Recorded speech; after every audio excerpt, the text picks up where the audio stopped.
You want it to be one way. What? You want it to be one way. Man, I don't want know it to be one Man, way. stop.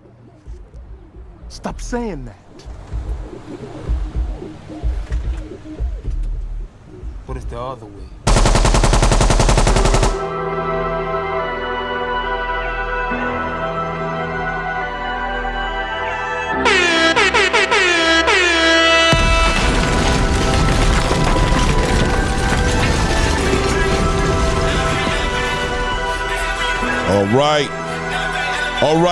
All right. It's your boy Rain. It's the ATP Combat Media Show. Welcome all. Shout out to all the subscribers. Thank you. I always thank you guys because it means so much, you know, that you guys show love and you check the videos out. You give me feedback, and I really appreciate you guys for that. Going into the new year, shout out to anybody. If this is the first time you're watching this video, please feel free to go ahead and hit that subscribe button. Hit the bell icon so you get all the alerts coming to you when I put out this content. Happy early New Year's, everybody, and on we will carry the best of this year campaign. This conversation is going to be about the best fight of 2023. 2023 really held a lot of fights for us to see this year. It was a great year for boxing. We didn't get all the fights we wanted to see, but at the end of the day, the fights that we did get, man, grateful for them.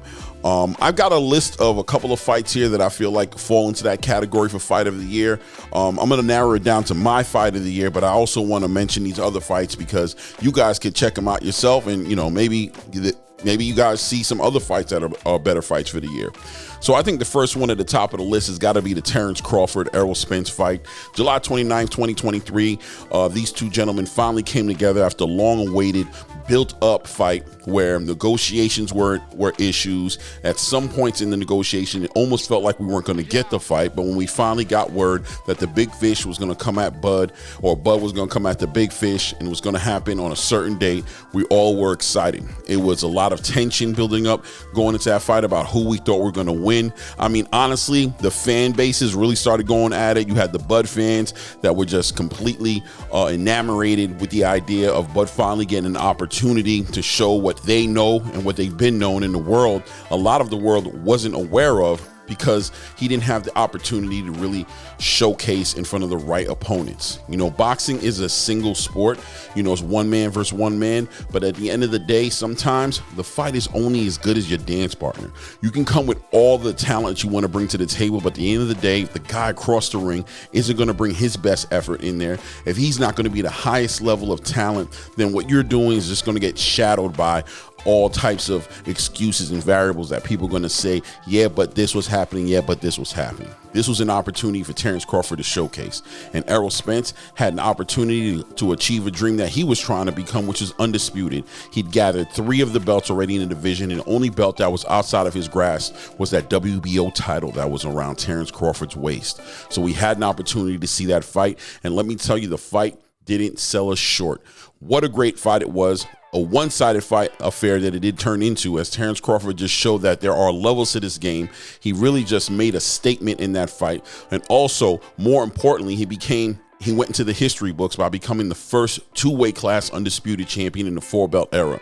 That was an epic fight for this year. Second on the list, we'll go ahead and go with David Benavidez and Caleb Plant. This was a very exciting and a very good fight. Also well built up. A lot of tension there, a lot of history going on between the Benavidez family and Caleb Plant and his family, as Caleb Plant had old issues with younger brother Jose Benavidez Jr. This was an opportunity for David Benavidez to exact revenge for his brother. And also, this was an opportunity for David Benavidez to finally get a top flight, top 3 fighter in the game, as he's been trying to get a fight with Canelo Alvarez. This fight was an opportunity for him to have that generational talent in front of him. And like I said to you guys earlier, no matter how good of a fighter you are, the world doesn't seem to want to give you that respect you want until you get that right dance partner. And Caleb Plant checked all the boxes. He was a great boxer, and he actually provided David Benavidez with certain adversities that he didn't have to deal with in his other fights. Why? Because Caleb Plant was going to be moving around the ring. He was going to be using his IQ, and David Benavidez was going to have to adjust to this type of style. We were going to see who he was.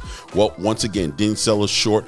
Great fight. Went all the way 12 rounds as David Benavidez was able to pull a unanimous decision, but also let the whole entire super middleweight division know and put them on notice that he was here. And everybody's just wanting to see him fight against Canelo even more. Although David Benavidez had another fight with Andre Demetrius, Andre Boo Boo Demetrius. No, am I saying that right? Sorry, Demetrius Boo Boo Andre. I'm sure you guys will kill me in the comments for that one. Although he had another fight, which was a decent fight, he really dominated that fight. I feel like that fight he had with Caleb Plant was more of a statement maker. It was a better fight. So that I put into one of the fights of the year. Then we had a big, huge fight that ended up in what I think is one of the biggest upsets of the year, when we had Ramirez Robacy fighting against Espinosa. Can I get his first name right now? But this was for the WBO featherweight title. Everybody was looking at Robacy to come in and dominate. He's been having such a great run.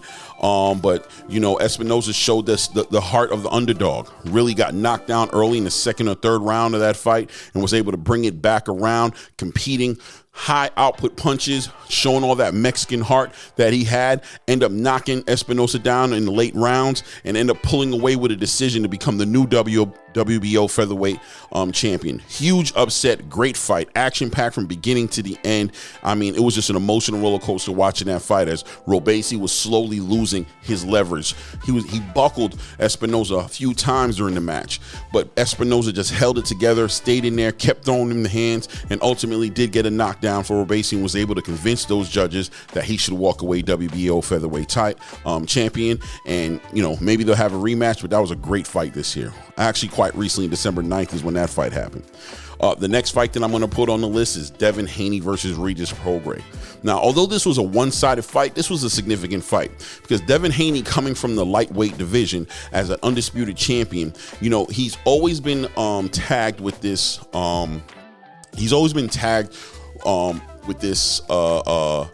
Having a soft punch, right? These accusations of not being able to punch, having pillow fist, and, you know, he was never able to deliver that exciting fight that people thought he needed to be able to deliver in order to get that name he wanted, to be able to be a pay-per-view star. He wasn't able to do that. Well, he vacated his belt at lightweight, went up to super lightweight, and challenged one of the hardest punchers in the division, Regis Prograis.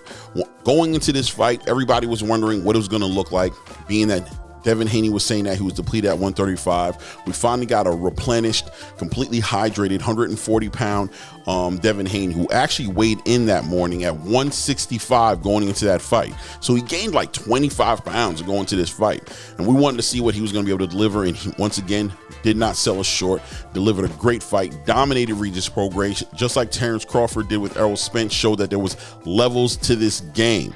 Amazing show out for him, packing out a hometown arena in San Francisco to show out in front of his friends and family, and was able to win that fight unanimous decision, 12 rounds to 0, and became the WBC super lightweight champion. I just feel like that fight was significant because it gave us a lot to look forward to in 2024 with Devin Haney. It really just gave us a lot to look forward to, knowing that he actually knocked down Regis in that fight, and he was also able to hurt him a couple times in that fight. To know that his power was translating the way that it did. It wasn't epic, explosive power, but it did kind of like check those boxes and let you know that he's in that division because he's probably the top guy in that division. Real competitive division. 140 pounds is probably the most competitive division in boxing right now today with the talent that's there. So just knowing that he's going to be there doing what he can do, 2024 makes it even a wilder, crazier year for the super lightweight division. Now, next fight that we're going to go to is this fight right here I just put in there, but I had to put it in there because it was such an exciting fight and it was such a competitive fight, barn burner fight. And I'm going to bring up Danny Dubois versus Jarrell Miller. This fight just happened here December 23rd. This was in Saudi Arabia. Man, this fight was epic. everything you want in a fight. I mean, just action. Both guys stood in the paint, throwing at each other, straight firefight. You had Danny Dubois, who had to deal with a fighter in Jarrell Miller, who came in about 100 pounds over him. He was at 333 pounds at the weigh-in, where Danny Dubois came in at 239 pounds. So he already was fighting a monster, and coming off a bad reputation of giving up in fights and just kind of losing his stardom power that he had in the beginning when he first came out, taking a loss to Joe Joyce by getting a broken cheekbone or orbital bone, and ultimately was accused of giving up and taking a knee and not wanting to get back up and fight. And everybody questioned his heart. Even Daniel Dubois at the end of this fight had to admit that fight was for himself, because he was questioning his heart as well. He needed to prove to himself that he was still the dog that he knew he could be. Well, he did not sell short. The fight went all the way to 10 rounds, with Danny Dubois outboxing Jarrell Miller, hitting him with everything he's got, pushing this big man off of him, as Jarrell Miller was definitely attempting to weight bully him, put that weight on him, had him carrying 330 plus pounds all night long. But ultimately in the 10th round, when Danny Dubois had the fight won already, really could have just ran around the ring and just gave away that round, decided to stay in the paint and continue to bang out with Jarrell Miller. Ended up stopping him with about 8 to 10 seconds left in that round. Ended up stopping him with just too many punches. Jarrell Miller was just completely lethargic and just comatose. Just like he just took a pit. He looked like he was knocked out standing up. He just didn't lay down. You know what I mean? I thought that fight was action-packed. It's one of those fights that I would watch again, because it was just so much action there. Both guys left it all in the ring, and I thought that was a great fight. Now we'll go to the next fight, which was Stephen Fulton, who traveled to Japan to fight Naoya Inoue. This was going to be for a unification title that Fulton already had. That's the WBO and WBC title in the super bantamweight division.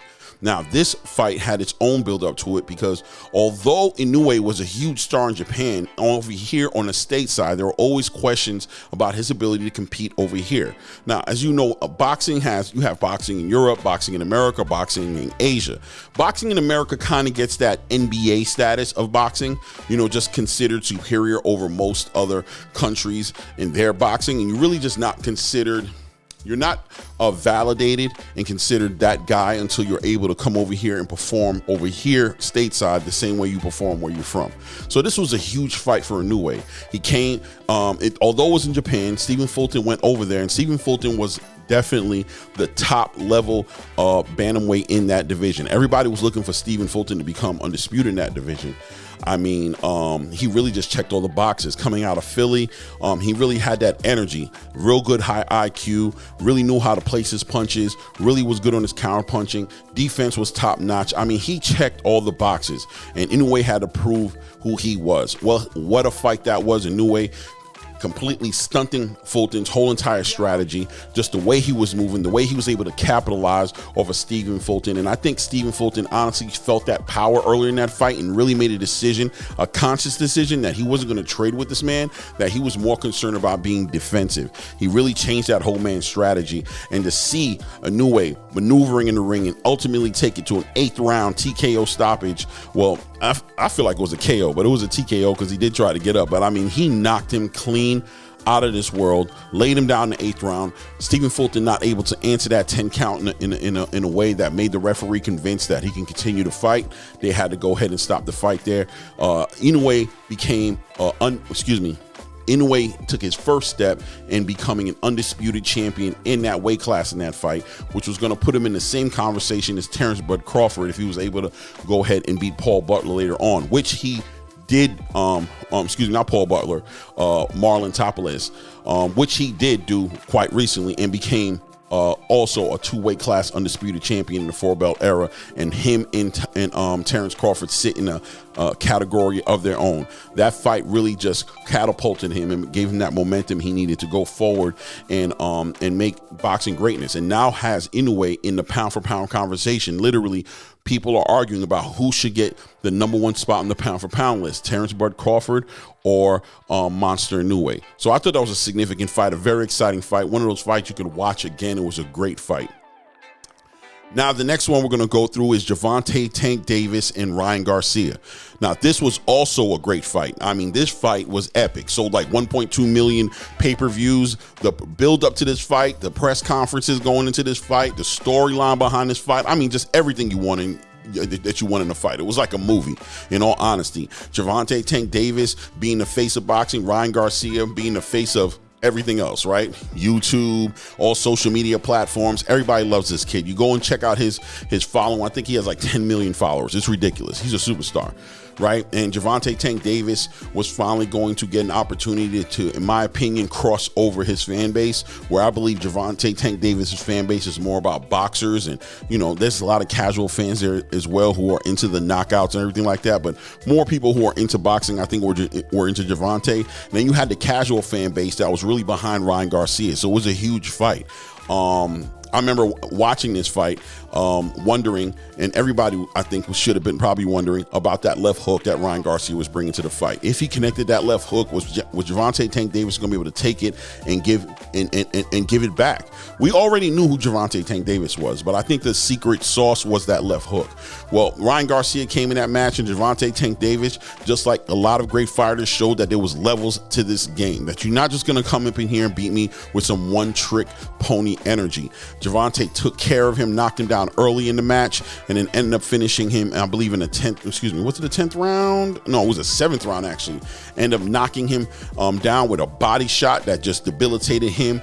Ryan Garcia was not able to answer the 10 count. Fight ended in the 7th round, and Gervonta Tank Davis put an exclamation mark and said, there's levels to this game. Don't come up in here playing with me with no one trick. You better learn how to have an all-around good game. And that was a great fight. Another fight that I don't think people are talking about as much as they should, as far as the quality of a fight. I don't know about the significance of that fight so much as far as like how much of a difference it made in the outlook of this person, but I'm going to bring to the table Boots Ennis versus Roman Villa. This fight happened on July 9th, 2023 this year.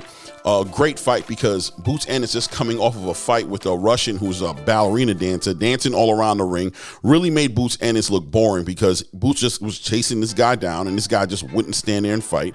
And it just kind of put a bad taste in a lot of people's mouth about who Boots Ennis was. It really put a bad picture, a bad tint over him.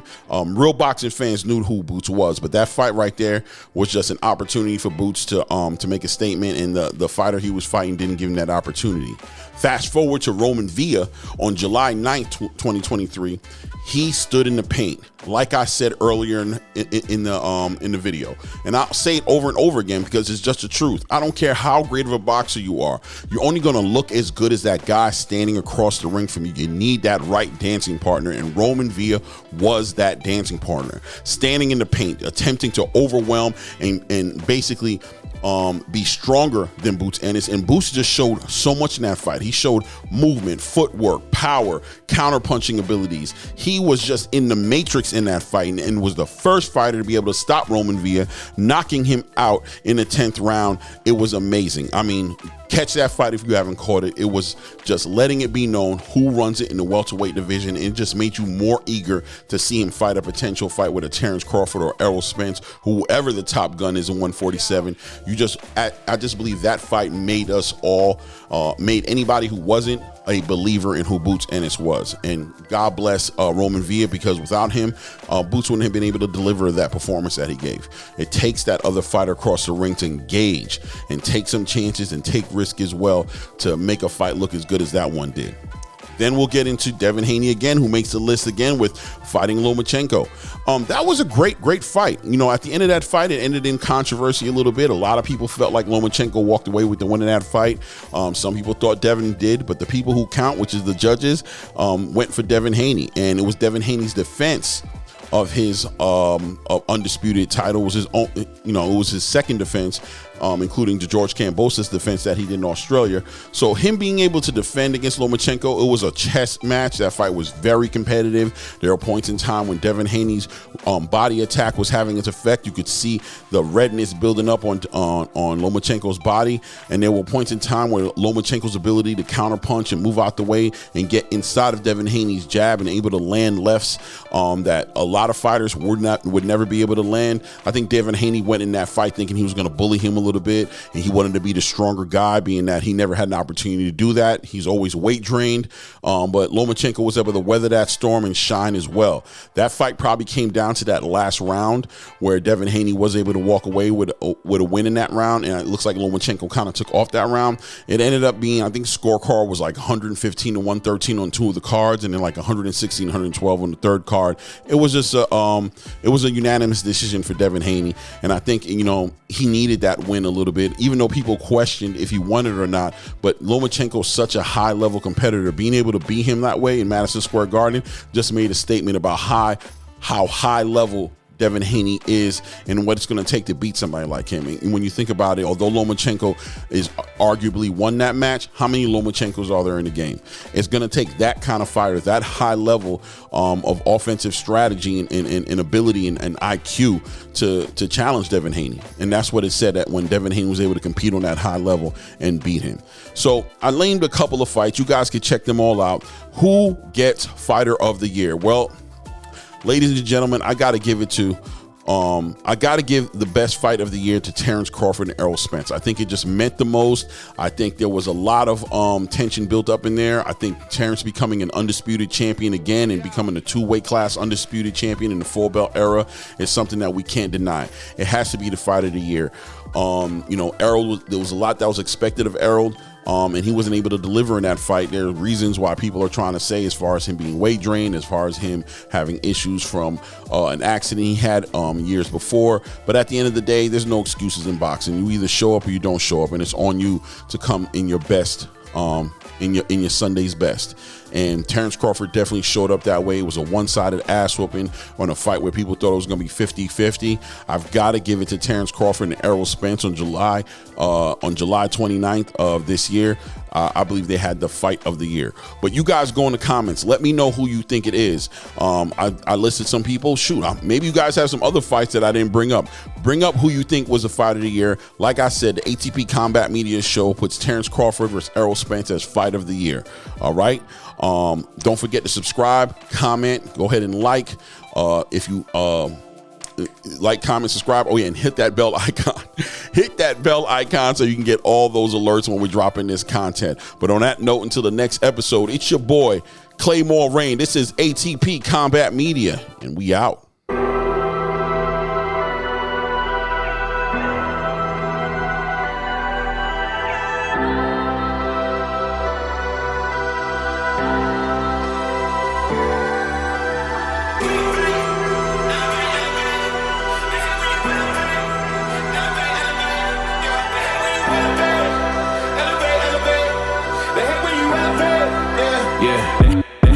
They hate when you elevate. The second of losses, I'm handing them out. Yeah, I had to go delegate. It feel like I'm floating, I'm lost in the moment. I swear I could